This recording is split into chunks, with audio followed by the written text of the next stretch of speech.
दोस्तों नमस्कार। मैं लक्ष्मण भाटी भारतीय मोटिवेशनल गुरु आपका इस चैनल पर मैं हार्दिक अभिनंदन करता हूं, हार्दिक स्वागत करता हूं। आज एक मोटिवेशनल स्टोरी लेकर आया हूं। उम्मीद है आपको पसंद आएगी और इस कहानी को सुनकर आपको मोटिवेशन मिलेगा। साथियों, वीडियो के अंत तक बने रहिएगा। वीडियो अच्छा लगे, कहानी अच्छी लगे तो लाइक कीजिएगा और एक प्यारा सा कमेंट्स कीजिएगा। साथियों, कहानी इस प्रकार से है कि एक गरीब पिता और उसकी बेटी कुछ सपने बुनते हुए अपनी जीवन की संघर्ष गाथा लिख रहे थे। बेटी अपने पिता को विश्वास दिलाती थी कि मैं आपके सपनों को साकार करूंगी। कि एक बार वह गरीब व्यक्ति अपनी बेटी को उसके स्कूल से लेकर शहर के एक महंगे होटल में पहुंच जाता है। उस व्यक्ति ने फटे पुराने कपड़े पहने हुए थे और उसकी बेटी स्कूल की ड्रेस पहने हुए थी। जब दोनों होटल के अंदर पहुंचे तो वेटर ने पूछा, सर आप क्या खाना पसंद करेंगे? आप अपना ऑर्डर बता दीजिए। तब उस व्यक्ति ने कहा कि आप मेरी बेटी के लिए एक प्लेट पाव भाजी लेकर के आ जाइए बस। फिर वेटर ने कहा कि सर आप कुछ नहीं लेंगे, आपके लिए भी कुछ लेकर आऊं? तब उस व्यक्ति ने कहा कि मेरे लिए कुछ नहीं, बस मेरी बेटी के लिए पाव भाजी ले आइए। आज मेरी बेटी के लिए मैं पार्टी दे रहा हूं। मैंने वादा किया था कि बेटी यदि तुम 10th क्लास के अंदर पूरे जिले में फर्स्ट स्थान यानी कि प्रथम आओगे तो मैं तुम्हें इस शहर के सबसे महंगे होटल में पार्टी दूंगा। तो आप सिर्फ बच्ची के लिए पाव भाजी ले आइए।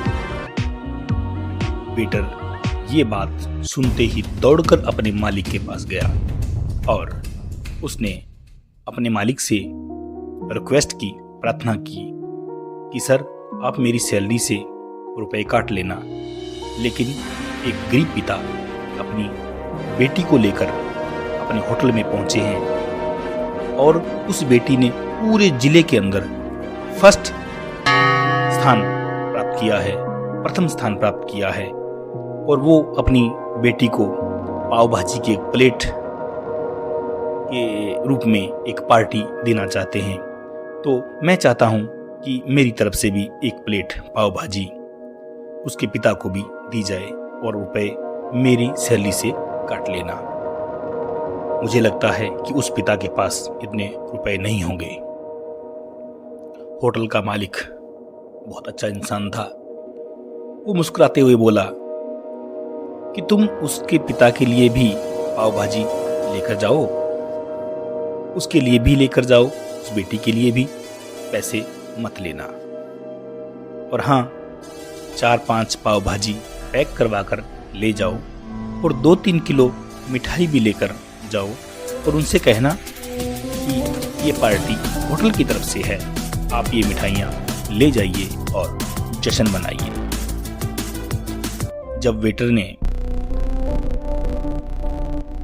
ये सब कुछ टेबल पर रखा तो वो पिता चौंक गया और बोला कि मैंने तो एक प्लेट पाव भाजी मंगाई थी, आप इतनी सारी क्यों लेकर आए हो? तो वेटर बोला, अरे सर शर्मिंदा मत कीजिए, ये पार्टी होटल की तरफ से है, इसके लिए आपको कोई पैसा नहीं देना है। आपकी बेटी हमारी बेटी है और हमारी बेटी ने आज जिला टॉप किया है। ये मिठाइयाँ ले जाइए और जश्न मनाइए। पिता और बेटी खुश होकर वहां से चले गए। अब कई साल बीत गए। उस बेटी ने बहुत अच्छी पढ़ाई की और एक दिन यूपीएससी की तैयारी करके वह कलेक्टर बन गई और इत्तेफाक से उसी शहर में उसकी पोस्टिंग हो जाती है।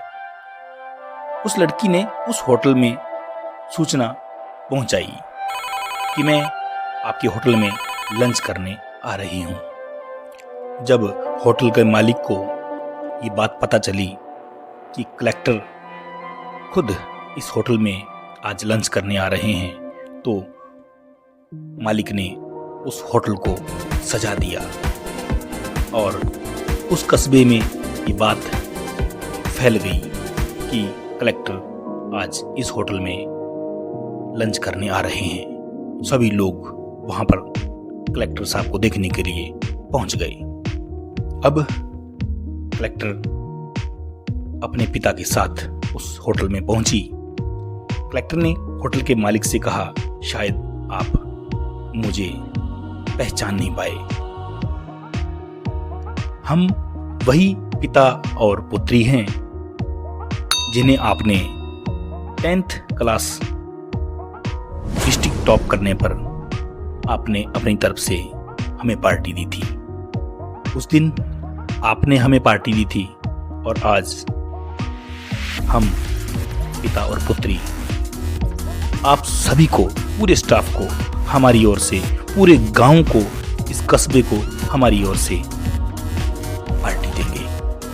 क्यों? क्योंकि आपने एक गरीब बेटी का सम्मान किया है, आपने गरीबी का सम्मान किया है। आपने उस दिन जो पार्टी दी, मुझे बताया कि मुझे कितनी और ऊंचाई तक पहुंचना है, कितनी और बड़ी मंजिल तक पहुंचना है। आपने एक नई प्रेरणा दी और आज मैं उसी प्रेरणा की बदौलत इतने बड़े मुकाम पर पहुंची हूं। वो मैडम यह सब कुछ कहते जा रही थी और आंखों से आंसू बह रहे थे उसके। तो साथियों, ये कहानी हमें सिखाती है कि कभी भी किसी गरीब का मजाक मत उड़ाइएगा। हो सके तो उसकी मदद करना, और अगर मदद न कर सको तो उसका मजाक मत उड़ाना। तो इस मोटिवेशनल स्टोरी से आपने जरूर प्रेरणा ली होगी। ऐसी ही मोटिवेशनल कहानियों को देखने और सुनने के लिए यदि आप चैनल पर नए हैं तो चैनल को सब्सक्राइब कीजिएगा और इस वीडियो को लाइक कीजिएगा, अपने दोस्तों के साथ शेयर कीजिएगा और एक प्यारा सा कमेंट कीजिएगा। जय हिंद, जय भारत।